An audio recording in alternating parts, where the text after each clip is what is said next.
porque em declaração feita durante a tarde de hoje, o presidente do Supremo Tribunal Federal, Luiz Fux, manifestou repúdio às atitudes tomadas e declarações feitas pelo presidente Jair Bolsonaro durante as manifestações de ontem. Luiz Fux conclamou os líderes para que o que considera como reais problemas que assolam o povo, como a pandemia, o desemprego, e garantiu que ninguém vai fechar a Suprema Corte. Para o presidente do Supremo Tribunal Federal, incitar o descumprimento de decisões judiciais se configura como prática antidemocrática, ilícita e intolerável. Vamos ouvir o que ele disse. A crítica institucional não se confunde e nem se adequa com narrativas de descredibilização do Supremo Tribunal Federal e de seus membros, tal como vem sendo gravemente difundidas pelo chefe da nação. Ofender a honra dos ministros, incitar a população a propagar discurso de ódio contra a instituição do Supremo Tribunal Federal e incentivar o descumprimento de decisões judiciais são práticas antidemocráticas e ilícitas, intoleráveis. Ninguém fechará esta corte. Nós a manteremos de pé, com suor, perseverança e coragem. No exercício de seu papel, o Supremo Tribunal Federal não se cansará de pregar fidelidade à Constituição.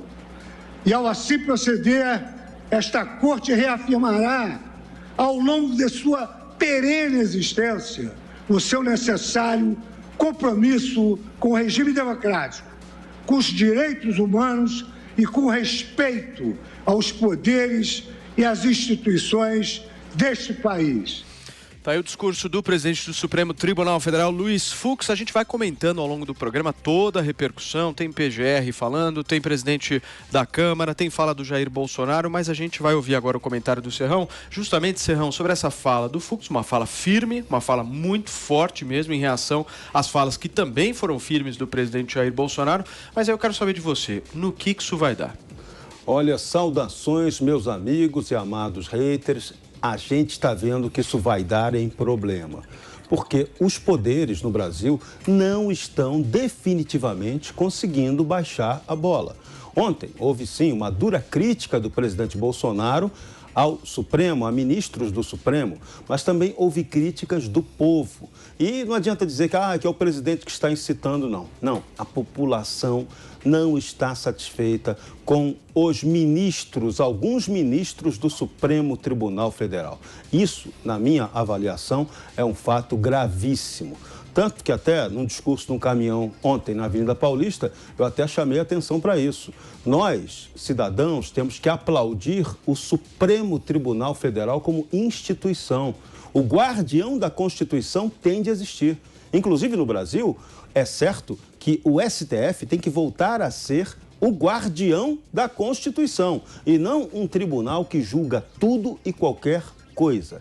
Essa é a fonte das desgraças. Isso é causado por uma Constituição ruim que nós temos, que dá margem à judicialização de tudo. Então, briga de galinha, disputa de time de futebol, se o presidente falou bem ou mal, se o deputado xingou, se o deputado vai preso ou não pelo crime que cometeu, isso vai para o Supremo Tribunal Federal, tudo vai para o Supremo. É impossível um tribunal que tenha a capacidade, nem que ele fosse supremo vindo de Deus, ele teria a capacidade de julgar tanta coisa quanto o nosso Supremo tem a suposição, tem a pretensão de julgar. Então o nosso Supremo está operando errado. Rezo, estou aqui rezando todo dia. Ele tem que voltar a ser uma corte constitucional. Rezo, a gente todo dia tem que fazer oração.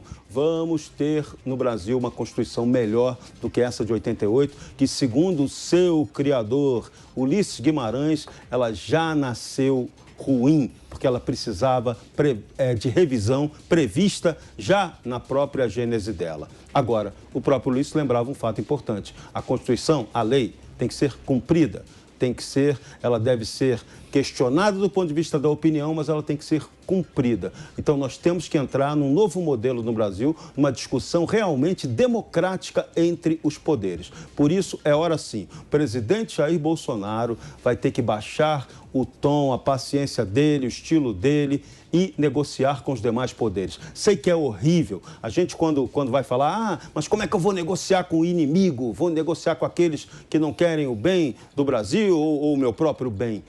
Mas a política no Brasil, se ela não fizer isso, nós vamos para uma guerra civil. Então, quem tem que liderar o processo de vamos sentar e conversar é o presidente da República. Por isso que aquela ideia da criação do Conselho da República seria muito bom que você tivesse esse conselho e que depois que esse conselho fosse se reunir, ele marcasse uma reunião convidando o próprio Supremo, o próprio presidente do Supremo Tribunal Federal para participar também dessa conversa, já que nesse conselho não está prevista a presença do Supremo Tribunal Federal. Então, é hora do diálogo. Ou então, vamos para a guerra civil. O que vocês preferem? Muito bem. E esse conselho que o Serrão citou, na realidade, o presidente da República acabou se confundindo no discurso dele, né? Não era o Conselho da República, ele estava citando o Conselho de Ministros, enfim... Isso não está claro, isso não está claro. Num primeiro momento, foi bem claro que ele falou Conselho da República. Sim, mas hoje vieram com a história de que não era bem isso, era outro conselho. Isso não foi bom, não, tá? Muito bem, vamos para os Estados Unidos conversar com o nosso Constantino. Consta, analisando aqui a fala do Fux, o Fux chama atenção pela omissão, pela falta no discurso do Bolsonaro de uma pauta reformista, visando justamente a redução da inflação, enfim. Você acha que faltou isso no discurso do Bolsonaro ontem? Não, eu acho que sobrou isso no discurso do Fux hoje. Eu, quando ouvi isso, não entendi nada. Eu me perguntei quantos votos o Fux teve. E lembrei que nenhum, só o voto de confiança da Dilma e do Dirceu, que disse que fez até acordo com ele, depois foi traído. Veja, em primeiro lugar, a fala toda do presidente do Supremo Tribunal Federal é lamentável e só é tratado como um grande estadista por uma mídia corrompida numa republiqueta de bananas. Sejamos bem diretos aqui. Ele cita um espantalho, que é uma tática manjada, velha da esquerda. Ninguém vai fechar, enche, a voz estava nervoso, deu para ver, quase trêmulo. Ninguém vai fechar o STF. Alguém pediu isso? A gente viu milhões de pessoas na rua, que a polícia do governador João Dória e a mídia acham que era 125 mil pessoas na Paulista, e estava todo mundo pedindo liberdade, respeito à Constituição. Eu não vi as pessoas pedindo o fechamento do STF, e nem o presidente Bolsonaro, Então, em primeiro lugar, ele bate num espantalho, que é uma tática bem manjada para não ter que lidar com as críticas da realidade, ilegítimas, Segundo lugar, ele fala do nós contra eles, que isso não dá mais para continuar assim. Ele foi indicado pelo PT, o partido que é o mestre, o doutor na arte do nós contra eles, do tribalismo, jogar uns contra os outros. E depois ele veio com essa, resolvendo qual é a pauta prioritária do povo brasileiro. Povo este que, em uma parcela bem expressiva, estava nas ruas ontem pedindo liberdade. Então, ele me pareceu muito um jornalista típico de uma Globo da vida. Só que jornalista da Globo é o quê? Arrogante, acha que fala em nome do povo e não fala em nome de ninguém a não ser o próprio empregador. Então, eu não entendi quem é o Fux para definir qual é a prioridade do Brasil. Ele não tem cargo eletivo, nem no Legislativo e nem no Executivo. O Fux não me representa. E eu tenho certeza que eu, falando isso, falo em nome de milhões de brasileiros. Fux não me representa.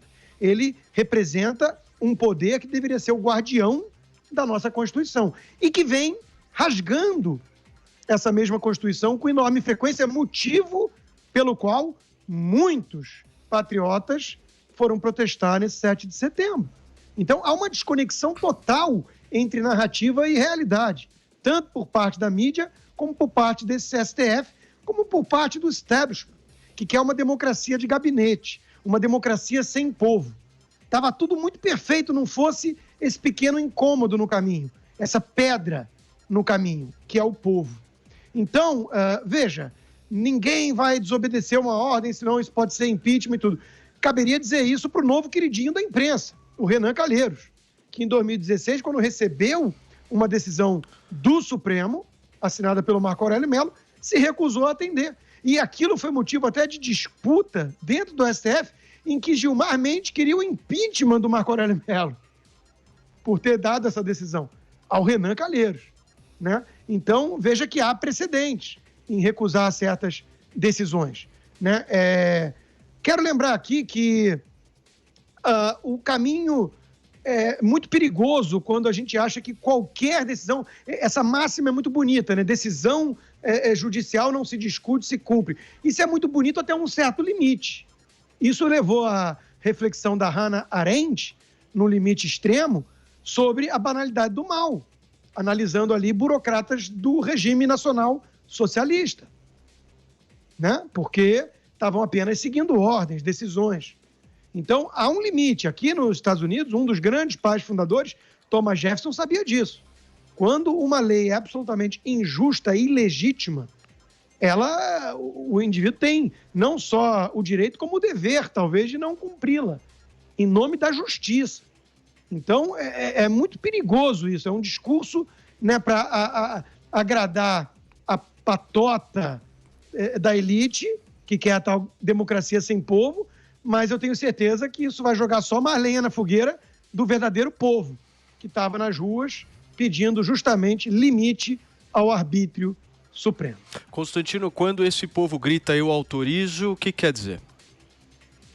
Quer dizer que querem uma parcela, né? São indivíduos. Mas o autoriza povo é formado por indivíduos autoriza aqui ao presidente a fazer o quê? A usar, na concepção dessa parcela do povo, usar o artigo da Constituição, artigo 142, em que juristas renomados como o Dr. Ives Gandra Martins, que estava na época da Constituinte, interpreta que é delegar às Forças Armadas um poder de reestabelecer a lei e a ordem, a própria Constituição no nosso país. E isso seria, na prática, agora, fazer o quê? Significaria pedir a intervenção, o artigo 142, para uma intervenção militar e fechar o Congresso, seria isso? Não, fechar o Congresso, reestabelecer. Não tem... O doutor Ives Gandra deu uma entrevista muito esclarecedora aqui na Jovem Pan, direto ao ponto do Augusto Nunes, explicando isso. Não pode ser dissolver poder algum se o que está escrito é reestabelecer. Então, seria reestabelecer. Na prática, a execução disso gera inúmeras dúvidas na cabeça de todo mundo. Mas, de novo, do jeito que a coisa vai hoje, temos crime de opinião no nosso país, né? A pessoa pregar o uso de um artigo da Constituição passou a ser algo inconstitucional. Então tá feia a coisa, né? Bruno Atorlai, eu quero te ouvir também justamente sobre esse tom do presidente Jair Bolsonaro e sobre essa reação do ministro Luiz Fux. Olha, o Luiz Fux, ele nos presenteia com um discurso muito bonito e muito pesado. Ele me lembra a descrição que faz o Dante dos hipócritas. Os hipócritas ali no 7º círculo do inferno, a pena deles é carregar, andar em círculos com um manto muito especial. É um manto feito de chumbo que na superfície reluz ouro. E o Fux, ele, como ninguém, me recordou dessa imagem da Divina Comédia, daquele círculo do inferno, porque fazia tempo que eu não encontrava tanta hipocrisia no mesmo vaso de ouro. Ele me fez lembrar também uma reprimenda satírica do Martinho Lutero ao Erasmo, quando uma vez o Lutero disse para o Erasmo: olha, as suas palavras, o seu discurso é muito bonito, mas o significado dele é muito perigoso. É mais ou menos como a gente está diante de um vaso de ouro repleto de excrementos. Lutero usou uma palavra mais forte, mas eu não vou repeti-la aqui. Foi essa sensação que eu tive ao ler o discurso do Fux. Sobretudo, Paulo, quando a gente chega naquela parte em que ele começa a dizer o que é que os brasileiros precisam. Quando ele começa a dizer que os brasileiros são um povo que realmente passam dificuldades e precisam das reformas. E aí eu gostaria de lembrar ao Fux que talvez a situação dos brasileiros ficasse um pouquinho mais tranquila se o STF não tivesse super salários, esses milhões de favorecimentos, lagosta, champanhe caro, todas essas regalias próprias a um poder que perdeu a noção do que é abuso. Perdeu a noção do que é abuso porque encomenda lagosta num país que numa pandemia precisou de auxílio emergencial para a economia não afundar. Então, assim, o tom de hipocrisia do Luiz Fux é tamanho que eu acredito que na bolha de Brasília ele perdeu completamente a noção do que é o Brasil. E o Brasil, ele tem um ponto ali que eu gostaria que ele entendesse daquilo que ele fala, porque ele só diz palavras bonitas, mas não tem conexão com a realidade.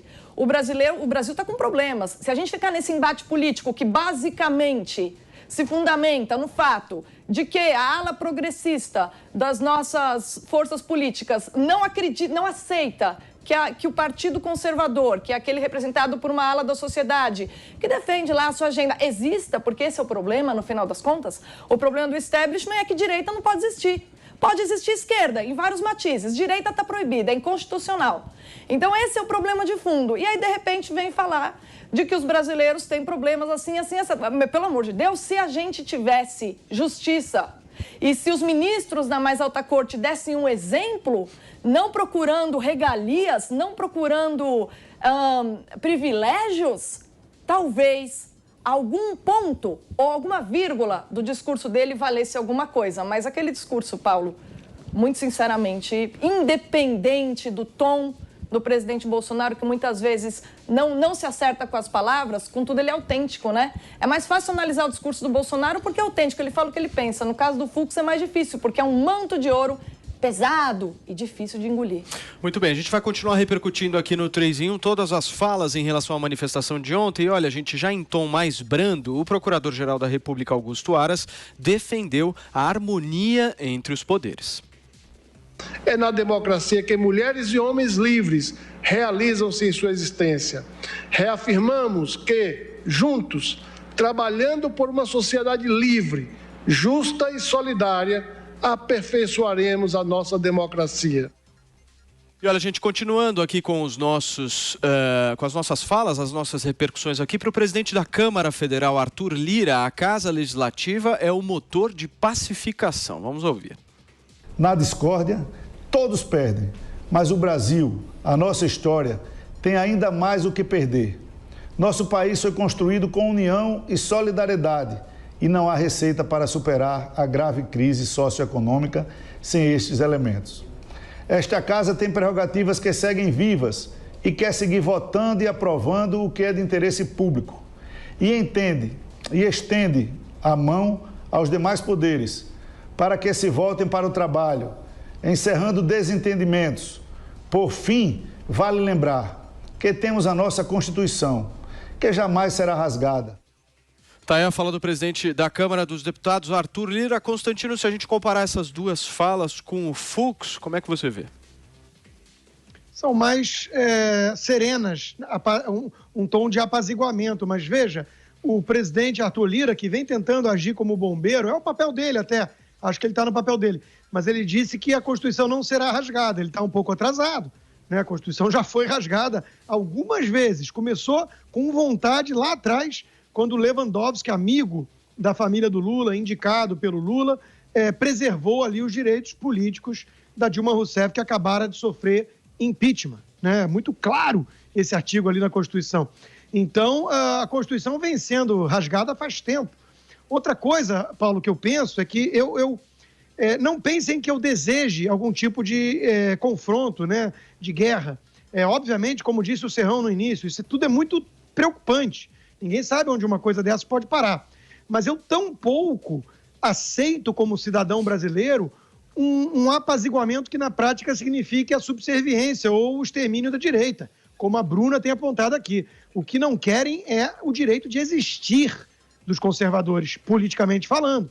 Eles querem voltar ao status quo antes, ou seja, aquilo que acontecia desde a redemocratização até a vitória de Bolsonaro, que era um convescote da esquerda, em que havia brigas de família para disputar o poder entre PT e PSDB. Está muito claro hoje em dia, né? Esse é um fenômeno que o Bolsonaro trouxe de positivo, né? Que é desmascarar essa turma toda. Hoje está escancarado para quem quiser ver o jogo, a estratégia das tesouras entre a esquerda. Tasso Gereissati, Fernando Henrique Cardoso, todos os caciques tucanos elogiando até o Lula, fazendo acordo com o Lula em nome da civilidade e da democracia. Quer dizer, virou piada, virou piada. Né? Então, não querem aceitar a existência da direita. E quando se luta por sobrevivência, Paulo, não pode se aceitar uma paz a qualquer preço, ao preço da escravidão. Eu sempre lembro da fala do George Orwell criticando a postura pacifista do Gandhi, à época, né? O jeito mais rápido de encerrar uma guerra é perdê-la. Então, se há uma guerra declarada contra a direita acuada vai reagir. Já não são chamados de reacionários mesmo, né? O Nelson Rodrigues dizia, reagimos contra tudo aquilo que não presta. No caso, é uma reação legítima pelo direito de sobrevivência. Então, você tem que perguntar ao presidente da Câmara quais são os termos desse apaziguamento, dessa tal harmonia. Que a gente sabe como é que funcionava a harmonia antes. A harmonia funcionava no presidencialismo de coalizão, escândalos de corrupção constantes e tudo dentro do jogo da esquerda e dos fisiológicos. Então, tem alguma coisa que mudou. Estamos há 2 anos e meio sem escândalo de corrupção, a ponto de terem que inventar a corrupção que não houve, né? Estamos com ministérios técnicos, isso tudo está incomodando muita gente, né? Verbas foram cortadas de certos veículos de comunicação. Então, tem aí uma chiadeira, uma grita muito grande daquilo que se convencionou chamar de establishment. O sistema está reagindo, está tentando expelir esse incômodo, essa areia na engrenagem, né? Só que tem um pequeno problema, como eu já disse antes, é porque tem que combinar com os russos, no caso com o povo. E o povo não está topando muito fazer parte de nenhum tipo de acordo em que o povo não esteja presente. É isso que está pegando no fundo. Agora, Bruna, nós estamos numa situação, e é isso que eu queria também ouvir uma análise de vocês, porque logo depois da manifestação de ontem, o que a imprensa por muitas vezes repercutiu foi a perda de apoio do presidente da República no Congresso Nacional. Então ele teria, Serrão, menos de 257, se eu não me engano, parlamentares agora na sua base de apoio. Não é a quantidade necessária para um impeachment, exatamente como a gente fez a nossa pergunta hoje para a nossa audiência, que precisarão de 342, se eu não estou enganado, para que o impeachment acontecesse. Mas é muito insuficiente para que as reformas sejam aprovadas e ele tenha um discurso para apresentar, uma prática para apresentar no ano que vem na campanha eleitoral. Como é que você vê isso, essa situação que a gente se encontra? Ou seja, ele perde apoio no Congresso, ele tem mais um ano de governo e as reformas? Paulo, essa é uma pergunta fundamental, porque veja só, a gente diferencia, né, o modo de ver a sociedade progressista, o modo de ver conservador. Isso é o que dá a tal da esquerda e a direita em todos os seus matizes. Contudo, há uma série de medidas, que é o que a gente chama de reformas, que são de interesse comum.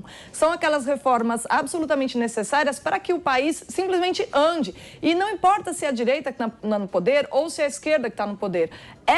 Algumas reformas, se elas não forem feitas, isso vai comprometendo a vida cotidiana das pessoas. As pessoas estão comendo menos carne, as pessoas estão preocupadas em como elas vão se locomover com o preço da gasolina. A gente vai ver aí, a gente vai discutir ainda a questão dos caminhoneiros, pressionando para baixar aí, não sei como, né, o valor dos combustíveis. Então, todos esses problemas que são de interesse comum e que estão naquela ordem dos problemas do ordenamento social que toca o cotidiano de cada pessoa, eles são de uma ordem distinta desta briga entre direita e esquerda, que só existe porque a cultura progressista decidiu que a cultura conservadora é ruim, é desgraçada, é diabólica, é reacionária e não pode existir como opção dentro de uma democracia. Democracia que eles definem assim, com termos estranhos.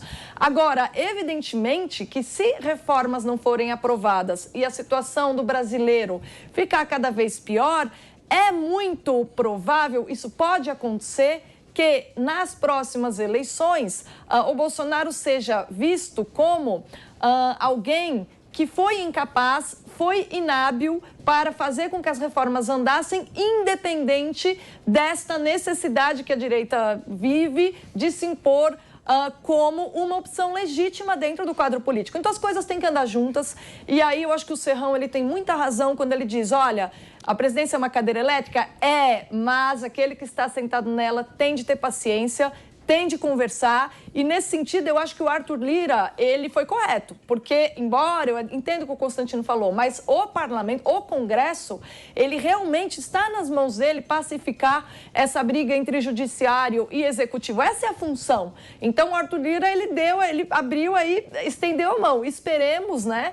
E o presidente também, evocando ontem a um Conselho da República, ele mostrou que ele tem disposição de conversar para ver o que está acontecendo. Esperemos que isso siga adiante para que essas pautas, que são as reformas de interesse comum, pelo amor de Deus, não continuem aí em segundo plano, né? Serrão, o dólar subiu para R$ 5,32 e a Bolsa despencou hoje em 3,78%, justamente depois da fala do presidente da República. Essa briga eleitoralmente é boa para o Bolsonaro? Não, essa briga eleitoralmente não é boa, mas a gente tem que pontuar 2 pontos fundamentais do que foi falado pelos presidentes aí dos poderes. Primeiro, o presidente Luiz Fux fez um discurso político demais. Não cabe ao judiciário fazer política nem politicagem, porque ele não é candidato a nada. Ponto 2 fundamental. O presidente Arthur Lira, da Câmara dos Deputados, chamou a atenção para o fato óbvio lulante. Temos que fazer política com P maiúsculo no Brasil. E política é feita com o executivo e o legislativo, que são eleitos. Temos que retomar esse diálogo, por mais doloroso que ele seja. Agora, tem que acontecer uma mudança, a gente tem que brigar por essa mudança urgentemente. Não dá para termos um judiciário que não funciona no Brasil, que não coíbe o crime, que acaba sendo conivente, no final das contas, com a cleptocracia e que está assumindo posturas políticas muito ruins. Os internautas do Renan aqui me mandaram fazer algumas perguntas que eu peço que os magistrados brasileiros reflitam. Pergunta 1. Quem acabou com a prisão em segunda instância? Quem liberou todos os candidatos para disputar eleições na Lava Jato? Quem anulou provas e julgamentos que haviam passado por 3 instâncias da Justiça e agora deixa que esses candidatos possam concorrer normalmente? Quem prendeu jornalistas e deputados por crime de opinião? Quem censurou publicações na internet? Inclusive, o meu site está sendo censurado, não sei por qual motivo até o momento, o Alerta Total não sabe por que está fora do ar e censurado. 6. Quem proibiu as publicações jornalísticas de comunicação recebam verbas publicitárias? Quem mantém o inquérito sem o devido processo legal, onde o réu, juiz e promotor e júri são a mesma coisa? Quem mandou prender bêbados em bar por xingarem de careca, né? Ou careca, que não seja muito honesto, um ministro do Supremo? Então, são todas perguntas que são pertinentes. O povo faz essas perguntas incômodas, mas que nós temos que respondê-las com a devolução da institucionalidade. Solução para isso, no médio e longo prazo, tem que diminuir a quantidade de leis no Brasil. A Constituição nossa tem que ser mais enxuta. O brasileiro tem que aprender a cumprir, seguir a lei, mas essa lei tem que ser conhecida, enxuta e fácil de ser cumprida para tudo parar de ser judicializado, como está acontecendo agora.